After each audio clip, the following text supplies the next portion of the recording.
What if I told you that a common kitchen ingredient, the one you use for baking cookies, can actually help you get rid of stink bugs from your plants? No chemicals, no harsh sprays, just something simple, natural, and surprisingly effective. Here's how to do it. Take 1 packet of baking powder, about 10 grams, and pour it into half a liter of water. As soon as you mix it, you'll see a fizzy reaction. This is normal. Let it settle for a minute or two.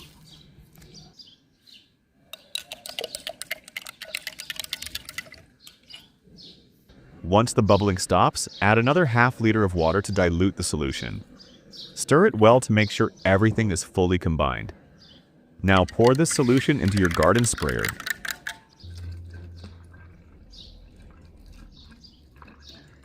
Make sure it's sealed properly, then begin spraying your tomato plants, focusing on the leaves and stems where stink bugs usually gather.